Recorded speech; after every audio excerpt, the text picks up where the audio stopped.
And welcome to the latest in our Picks and Ponderings video preview series. I'm Paul Mazur of Picks and Ponderings and can be found on Twitter at @HeyLaserbeam. I'm joined alongside Nicolle Neulist at Roquelon on Twitter. You can find us on Twitter at Picks Ponderings, and you can find us at Chicago Now at the Picks and Ponderings horse racing blog. We're doing these video previews to help you through the Breeders' Cup program. And in this preview, we're going to look at the 10th race on Saturday afternoon in Keeneland, the Breeders' Cup Turf. 12 furlongs, 3 turns, and it takes the position that it had back in the day of being the race right before the Breeders' Cup Classic. Without a Wise Dan or a Goldakova to garner all the spotlight attention in the Breeders' Cup Mile, we now get to see some more horse. We get to see some different horses take the attention in the Breeders' Cup Turf, and it's back to its old school spot, one away from the Classic. Indeed, the marquee turf race of the day. It's also the longest turf race of the day. 12 horses going 12 furlongs. And out of those 12 horses, only 3 of them are international shippers. There's Ordak Dan, who won the 25 de Mayo down in Argentina at San Isidro with a win in year in. And then 2 who were from the Arc de Triomphe. Golden Horn, the winner, and Found, who finished a few lengths back. That said, for my play, I'm not looking at any of the internationals. I'm looking at a horse on the home front. I'm looking at a horse really on the home front. I'm looking at everyone's favorite purveyor of cheesy comestibles, the Pizza Man. Name may be a little silly, may come off as a little bit of a homer given that I'm right here in Chicago, but he has the form to do it, and you're going to get the price as well. He earned his berth into the Breeders' Cup Turf by winning the Arlington Million and was in good enough form that Midwest Thoroughbreds did decide to supplement him into the Breeders' Cup to take a shot at the turf. The Arlington Million win was at 10 furlongs, but he has 12 furlong form. He's won the Stars and Stripes the last 2 years, which is a 12 furlong race. He also has form at Keeneland. Last out, he ran the Shadwell Turf Mile, which, despite what his connections may say that he can go anywhere from a mile to wherever, a mile may be a little short for the Pizza Man's best. That said, he did get rolling late and came about this close to nailing Grand Arch, who was a miler and an ultimate Keeneland horse for the course. That speaks well of his ability to handle Keeneland. It also speaks well of his ability to handle some give in the ground. The turf was yielding that day. Actually, it was soft. I think they'd upgraded it to yielding. There was water in the ground that day. And his Arlington Million win as well came after a deluge and was over turf rated yielding. So the reins this week play right into the Pizza Man's abilities. He can win a race from near the front. He can win a race from rallying off. Probably a little better rallying off, but he can put himself anywhere he wants and get a really nice race. He's also going to be a much better price than either of the 2 Arc de Triomphe horses. He's 15 to 1 on the morning line. Paul, you can correct me if I'm wrong, but I don't think we're going to get 15 to 1. But with a horse as good as the Pizza Man's been this year, I don't need it. And, finally, the ship isn't a big deal either. There's not much of one to speak of, which is why it's not a big deal.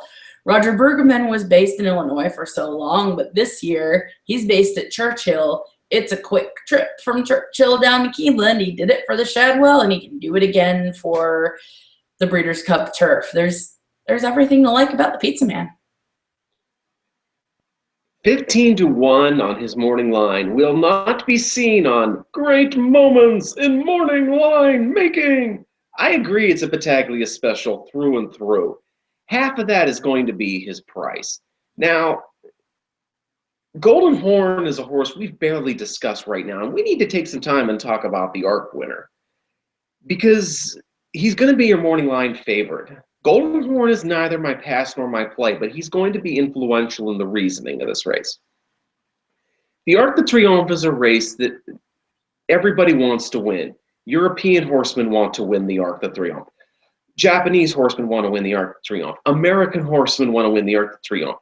Ken Ramsey wants to win the Arc de Triomphe. He even wants to win a 5,000 never won 2 at Hawthorne.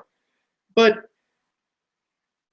in respect to but when you win the Arc de Triomphe, you're at 100%. You are cranked up for that effort. And the Breeders' Cup Turf becomes a +1 race after it. So for Golden Horn, the aforementioned Arc de Triomphe winner, you're not getting 100% of Golden Horn. I think 100% of Golden Horn smokes this field. I don't think we see 100% of Golden Horn, and I think we see a fraction of that. In seeing a fraction of Golden Horn, that leads me to a horse and another one that can make American horses look foolish. Nicolle does these video previews from the city of Chicago. I do mine from suburban Chicago, and it's a home team play as well, and I also agree on the Pizza Man. I think the Pizza Man isn't getting enough credit for how much he beat the mediocre turfers like Big Blue Kitten, like Slumber, like Shining Copper in the Arlington Million. Sure, it was over his home course, but remember, that came an hour after a ferocious downpour on yielding ground. And playing out of position, he nearly nailed Grand Arch, a through-and-through miler on the Shadwell Turf Mile. It's possible that the Pizza Man is the best American turfer, and maybe that was said after the Arlington Million. I think those cries of him being the best American turfer will grow louder after the Breeders' Cup Turf. No, I'm right there with you. The Pizza Man looks well spotted. He looks well built. He can handle the course. He can handle the water, and even at half of that Battaglia Special morning line, which I agree is about what you're going to get on the Pizza Man, that's still a fair price in this field, and a fair price given that the ARC horses may be one race past what they were actually planning on doing at 100%. As for my pass horse, I am going to go to one of those carousel East Coast turfer types. I'm not going to go to one of the Ramsey horses, but I am going to go to Slumber. It is perfectly okay to sleep on Slumber. He's been passing back and forth with Big Blue Kitten and Twilight Eclipse. He was second last out, and he was, second 3 back, and he didn't, the Pizza Man beat him in the Arlington Million. And again, Slumber didn't show up. That might not be the best comparison. That said, the Arlington Million was a bit better distance for him than the Breeders' Cup Turf. Breeders' Cup Turf is 1.5 miles, and Slumber's record at 1.5 miles, not so good. He's done 6 times, and he has that second last out in the Joe Hirsch. He has a third, and the other 4 times he's been off the board. So his record is spotty. He's, he doesn't stand out over Big Blue Kitten or Twilight Eclipse or any of these other horses who I'd still rather take the Pizza Man over any day of the week, and Slumber's a snooze. I mentioned before how Ken Ramsey wants to win the Arc de Triomphe and a 5,000 never won 2-claimer at Hawthorne. That said, he's not putting Shining Copper in here just as a token pace setter to just go off and set the pace for a Big Blue Kitten or a Slumber. But Shining Copper is going to be my toss because of what happened last time in the Hirsch. Granted, that was a firmer course, but with quick splits in the Hirsch, I think that Ken Ramsey and Chad Brown, the trainer of Shining Copper, are going to look at the race, and they're going to want Shining Copper to back down. They're going to want him to be on more of a restrained hold. I think it's going to take him out of its cadence.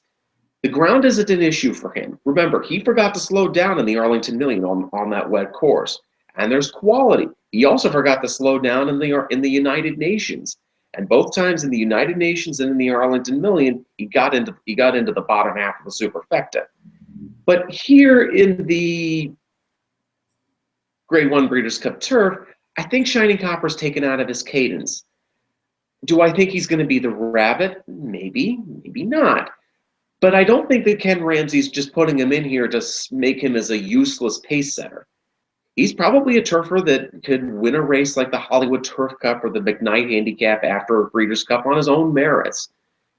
I just think that with the way that the Hirsch Turf Classic Invitational last time unfolded, he's going to be pulled back. He's going to be on a more restrained hold, and I think he's going to be taken out of his cadence. You don't want to be taken out of your cadence going 1.5 miles against quality horses, whether they're from the States or from Europe. I'm with you. I'm not keen on Shining Copper here either. I can't wait for Big Blue Kitten to retire so Shining Copper can start going into races on his own merits, going into races that he can win, not just being Big Blue's tag along for better or for worse, because I think Shining Copper is better than that. Does thinking Shining Copper is better than Big Blue's tag along equal thinking Shining Copper has a chance to take home the Breeders' Cup turf? Yeah, not so much. He's not going to be Buck's boy in 1997 who went off the longest shot on the board, led him almost all the way around, and hung on for a good fourth as the longest shot on the board. Shining Copper's no Buck's boy.